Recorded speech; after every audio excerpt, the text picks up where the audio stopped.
You're stuck in traffic and you glance at the vehicle next to you.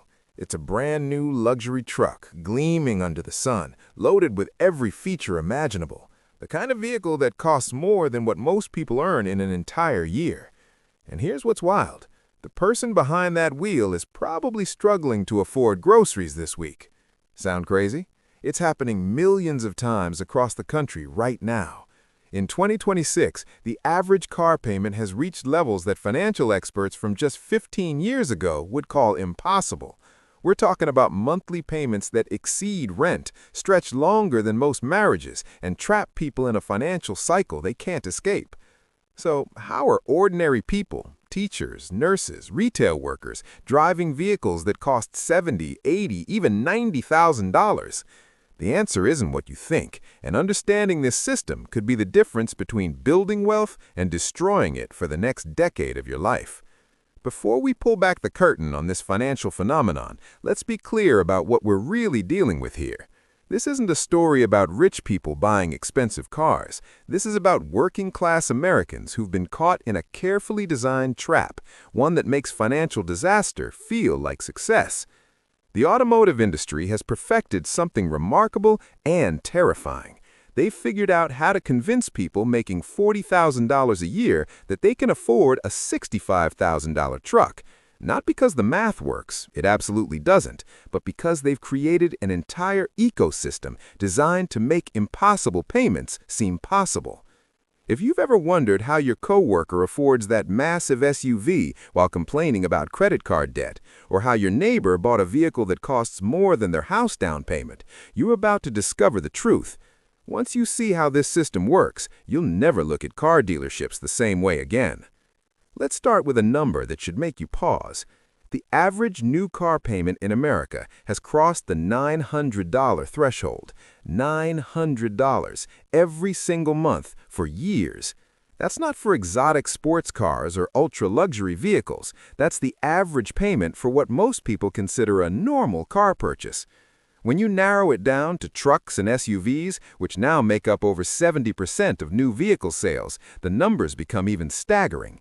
We're routinely seeing monthly payments of $1,100, $1,200, even $1,500. And these aren't short-term loans. These are commitments stretching 7, 8, sometimes even 10 years into the future. Think about that. 10 years. That's longer than most people keep their phones, their jobs, or their relationships. Let's put this in perspective with a real-world scenario. Someone purchases a $58,000 truck, actually below the average transaction price for new trucks in 2026. With a 7-year loan at current interest rates, they're looking at monthly payments around $850. That's brutal and honest. It tells you exactly how expensive this decision really is. But spread that same loan over 8 years, and suddenly the monthly payment drops to about $840.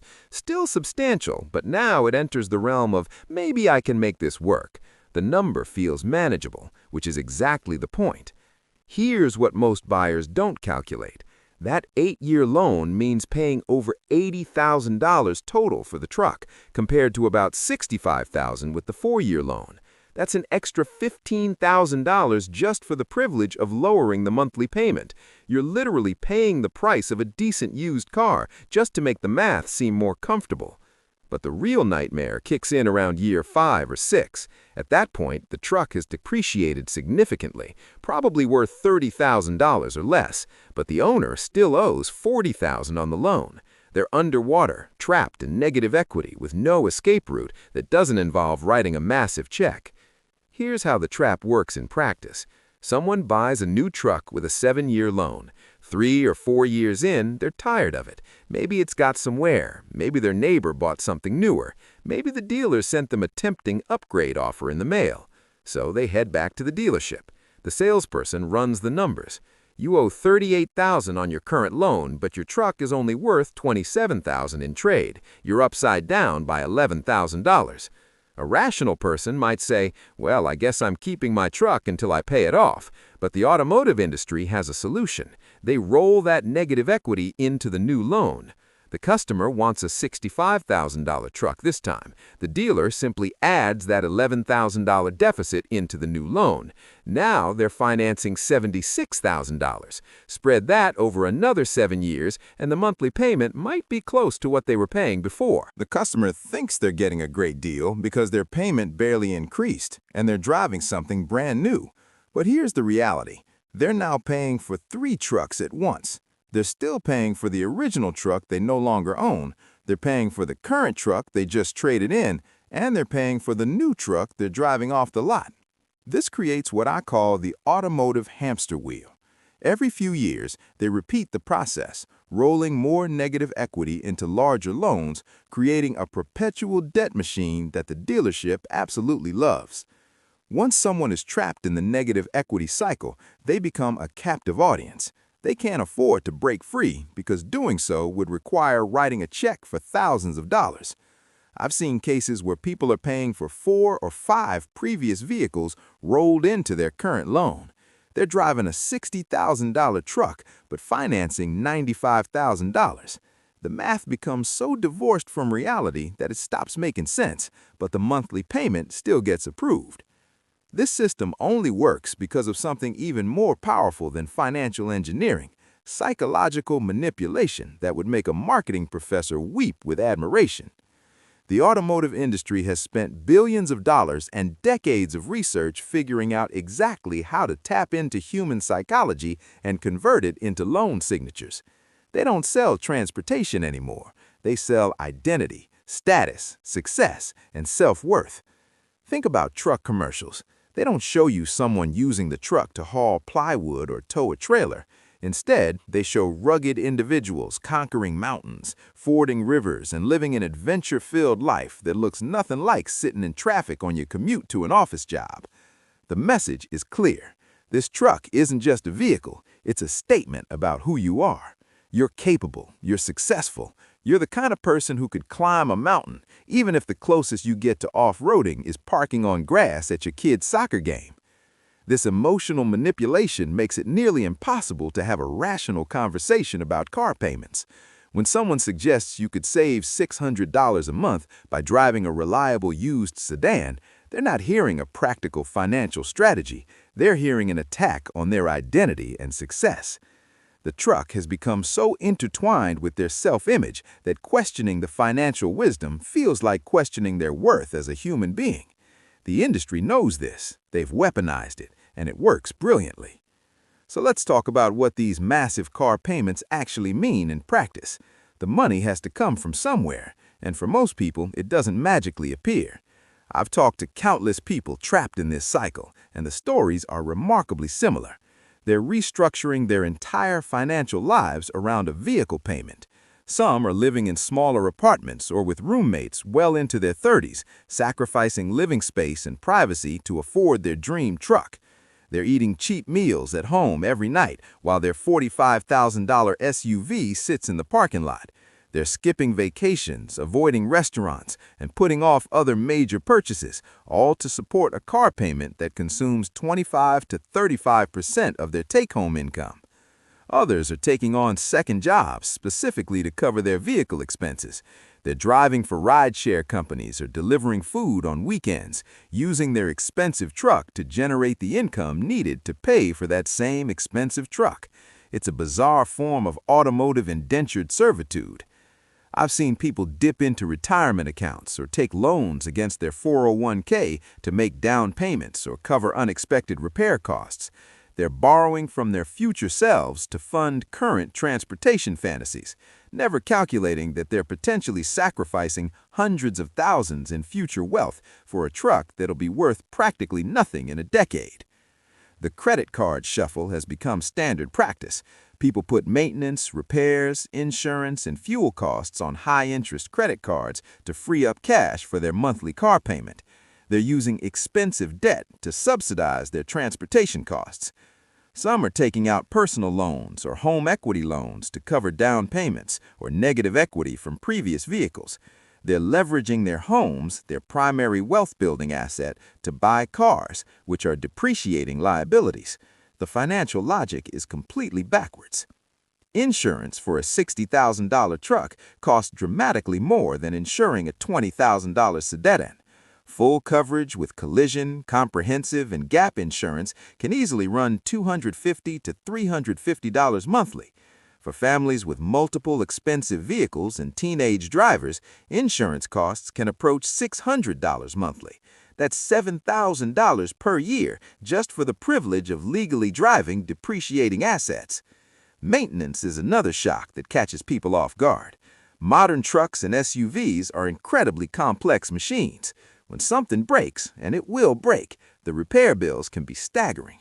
A basic brake job on a modern truck, $800 to $1,300. Transmission problems, $5,000 to $8,000 or more.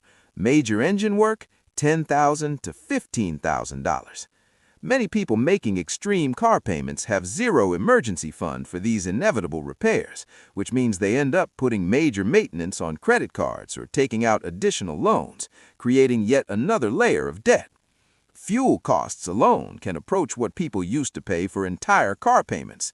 A truck getting 15 miles per gallon in real-world conditions with gas between $3.50 and $5 per gallon can easily cost $400 to $500 monthly for someone with a normal commute.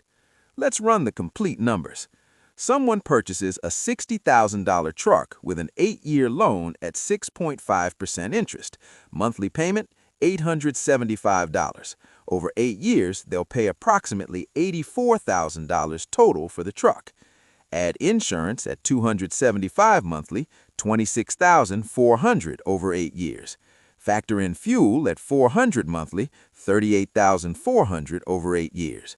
Maintenance and repairs conservatively average $200 monthly, $19,200 over 8 years. Total transportation cost over 8 years, $168,000. At the end of those 8 years, they'll own a vehicle worth approximately $12,000 to $15,000 if they're fortunate. They've spent $168,000 to end up with a $15,000 asset. That's not transportation financing. That's systematic wealth destruction. The truly heartbreaking part? If they had taken that $875 monthly and invested it in a simple index fund, earning average historical returns of 8% annually, they'd have over $95,000 after 8 years. Instead of destroying wealth, they would have built substantial net worth. Once someone commits to these extreme car payments, something fascinating happens psychologically. They develop what I call automotive Stockholm syndrome. They become emotionally attached to their financial captor. The truck stops being just transportation. It becomes a reflection of their hard work, their success, their identity. The idea of driving something cheaper feels like admitting failure or accepting lower social status. This emotional attachment makes rational financial analysis nearly impossible. They'll defend their truck payment with genuine passion, citing reasons that sound logical but don't hold up. I need reliability for work. I need the towing capacity. I need four-wheel drive for safety. Meanwhile, they've towed something exactly twice in 3 years, and they live somewhere that gets 3 inches of snow annually. The automotive industry understands this psychology better than most people understand themselves. Walk into any dealership in 2026 and you'll notice they've perfected the art of overcoming rational objections. They don't spend time discussing total cost of ownership.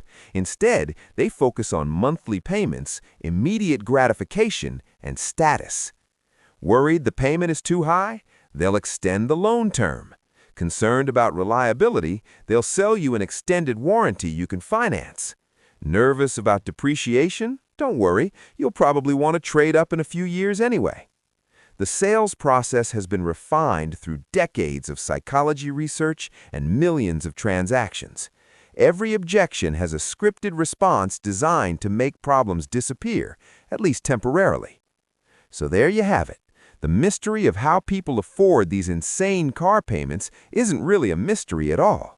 It's a carefully orchestrated system combining extended loan terms, emotional manipulation, normalized financial insanity, and psychological triggers that make impossible payments seem reasonable. People aren't actually affording these payments in any meaningful sense of the word afford.